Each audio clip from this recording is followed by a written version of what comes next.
In the top stories, groundbreaking ceremony held for St. Peter's Health Center, field hospital to be established in Jamaica's corporate area in 2 weeks, and death toll rises as wildfires ravage U.S. West Coast. Hello and welcome to the ZIZ Midday Newscast. Today is Monday, September 14th, 2020. I am your presenter, Shaira Flanders. Nationally, the construction of a new health facility in St. Peter's has officially begun. A groundbreaking ceremony for the St. Peter's Health Center was held on Monday morning, attended by high-level government officials and members of the community. Among the government representatives were Prime Minister Dr. the Honorable Timothy Harris, Minister of Health, the Honorable Akila Byron Nisbet, Chief Medical Officer, Dr. Hazel Laws, and Permanent Secretary in the Ministry of Health, Dolores Stapleton Harris. The site is located just off the main road next to the Daycare Center. The project is being funded by the government of St. Kitts and Nevis to the tune of $3.8 million. Construction is expected to last 11 months. In other news, on Sunday, government officials joined with the congregation of the Apostolic Faith Church as they paid tribute to sanitation workers at the 18th Annual Sanitation Workers Appreciation Day.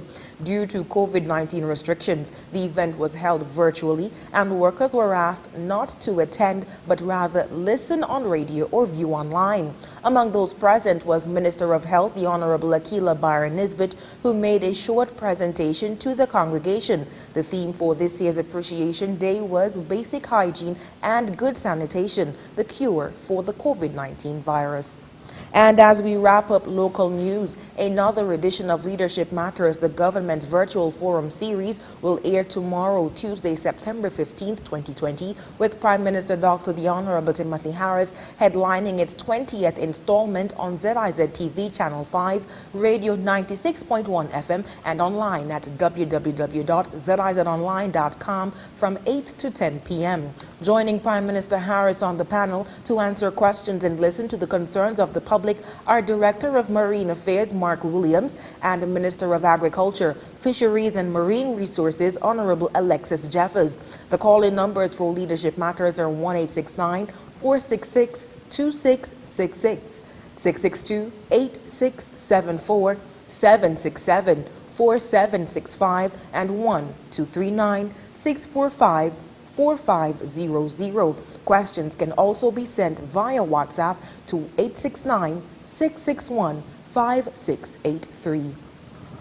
We now move to news on the regional scene in Jamaica. Within the next 2 weeks, a field hospital will be established in the corporate area to boost the health sector's capacity in handling the surge in COVID-19 cases. More in this CVM News report. Healthcare systems across the globe were not designed to deal with such a large-scale crisis, one that requires urgent mobilization of resources and affects the entire population. It is projected that as the number of cases increase, so too will hospital admissions. The expansion of healthcare facilities and bed capacity going forward is of much importance. We have confirmed the arrival of one field hospital in the next week. In the 2 weeks. In the next 2 weeks, we're now building out the base for that facility. It will be located in the corporate area, and that field hospital will allow for an additional 80 plus or so beds.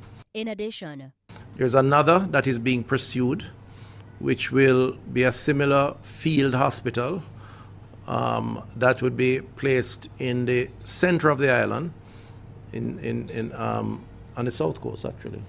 Yeah, and then there is a third that will be constructed in the west. Both the Medical and Nurses Association of Jamaica welcomes the temporary hospitals, but there are concerns as it relates to how these facilities will be staffed, as a number of healthcare workers have tested positive and others remain in quarantine. President of the NAJ, Carmen Johnson, says there are barriers to recruiting health workers from overseas. I do know they look to bring others from abroad. Our hope is that those who are coming are persons who are prepared and so equipped to work, because we're still having challenges with some of those who had come before, where they're still not yet ready to function on their own or to function in the healthcare facility. So where you could assign one Jamaican nurses and expect that they will carry out the task and do their best, when you try to assign one of those expatriates, you still have to put a Jamaican nurse with them. So where you could use one, you still have to be using two. So it negates how we can adequately staff our institutions. MAJ President Dr. Andrew Manning adds that the supply of personal protective equipment, PPE, and other general resources are also of much concern. Robianne Williams for CVM Live.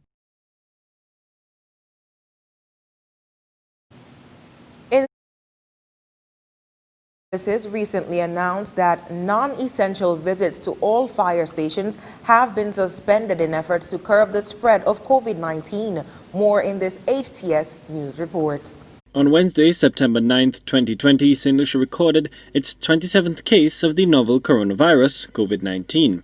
Now, leading firefighter 542 of the St. Lucia Fire Service, Stacey Joseph, says the service has taken the decision to suspend non-essential visits to fire stations island-wide as an added measure against the deadly virus. The St. Lucia Fire Service wishes to inform the public that as a result of the continued threat of COVID-19, all non-essential visits to the fire stations are suspended until further notice. Due to the hazardous nature of the activities carried out at fire stations, combined with our officers being first responders to confirmed and suspected COVID-19 calls, we are endeavoring to limit the possible risks of transmission between the public and our officers and vice versa. Effective immediately, no vending is allowed on the premises, nor non-work-related visitations or tours of fire appliances, equipment, or station compounds. Joseph outlined the protocols which persons must follow if one has to visit any fire station. Persons who walk into a fire station to request emergency medical assistance or to report an emergency should go directly to the control room window to make such a report. A face mask covering both the nose and mouth should be worn. Persons who come in to transact business in the administrative and fire prevention departments of the fire service are also required to wear a face mask covering both the nose and the mouth. Everyone will be subjected to a temperature check before entry into the building, as well as mandatory hand sanitization. Automatic sanitization dispensers are strategically placed within the buildings for ease of access and use. We are seeking the cooperation of the public to adhere to these new safety protocols as the St. Lucia Fire Service seeks to safeguard the protection of our officers and that of the general public. St. Lucia's handling of the COVID-19 pandemic has been very successful thus far. All of the island's previous 26 patients have made full recoveries, and recently, the United States Center for Disease Control awarded St. Lucia its Level 1 ranking for travel. Colby DeVoe, HTS News Force. On the international scene, a strong winds warning has been issued as emergency crews battle to contain nearly 100 wildfires burning in the U.S. states of Oregon, Washington, and California. President Donald Trump has stoked controversy ahead of a visit to Oregon, claiming that the solution to the fires is better forest management, not tackling climate change. Al Jazeera's Patty Culhane reports. All across the West, spread out through several states, similar yet shocking scenes. Walls of flames, apocalyptic-looking skies, and seas of ash. Remnants of the lives lived here, now just rubble. For those who can return, many finding their worst fears confirmed. George Cobble lost 5 homes in this family compound, his business, and antique cars that are not insured.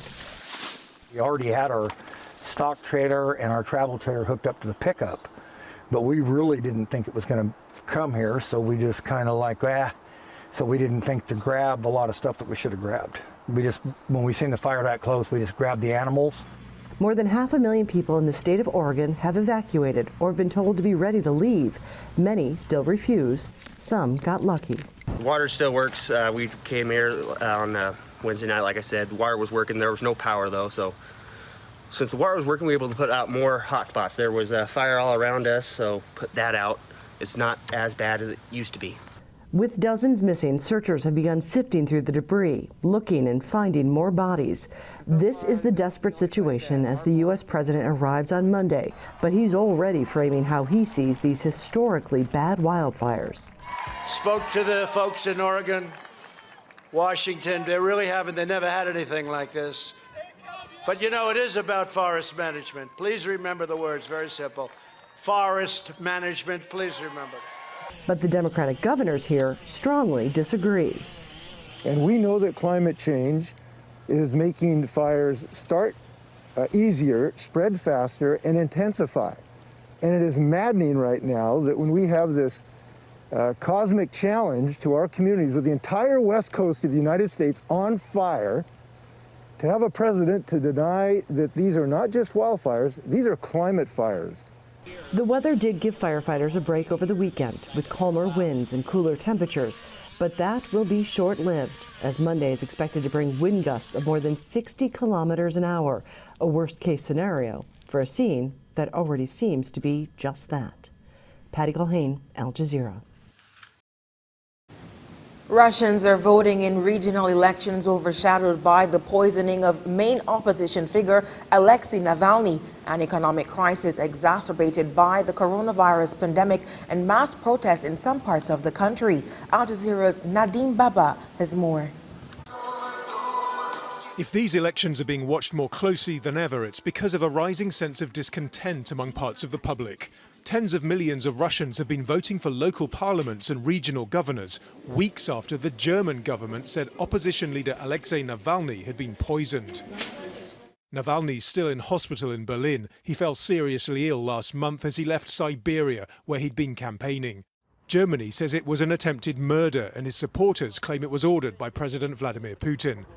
Navalny's team is advocating smart voting, in other words, backing whoever's best positioned to defeat President Putin's United Russia Party, whether the candidate's from Navalny's own movement, a nationalist or a communist. Here in Tomsk, Navalny highlighted local corruption. In this campaign video, he refers to blood-sucking creatures. If I've already started traveling around cities in the country to declare war against United Russia, he says here, it's clear this place should be one of the first because it's sorely needed in this war.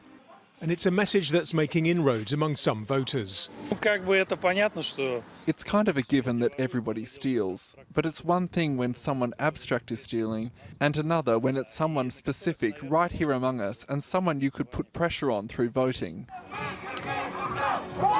In the far eastern city of Khabarovsk, there have been large demonstrations for the past 2 months, prompted by the arrest of a popular local governor. While the rallies may have surprised the Kremlin, nobody's predicting anything other than a nationwide win for the ruling United Russia.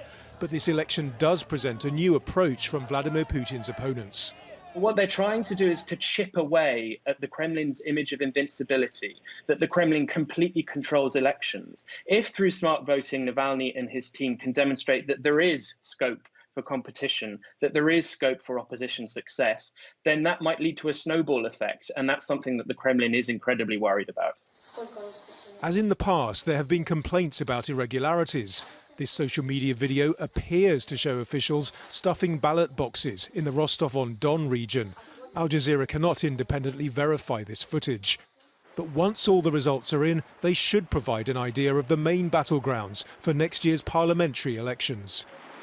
Nadim Baba, Al Jazeera. And now for the weather. Present weather shows partly cloudy skies. A gentle breeze of 8 miles per hour is blowing from the east-northeast. Today's temperature will peak at 28 degrees Celsius. That's 82 degrees Fahrenheit. Expect partly sunny skies with some locally cloudy spells and a 50% or moderate chance of localized showers, while fair to partly cloudy skies with a moderate chance of showers are expected tonight. Sunset today will be at 6:14 p.m. and the sun is expected to rise tomorrow at 5:59 a.m. And that brings us to the end of the ZIZ Midday Newscast. Join us this evening for these stories and more in detail. Thank you so much for tuning in. I am your presenter, Shaira Flanders. Have a good one.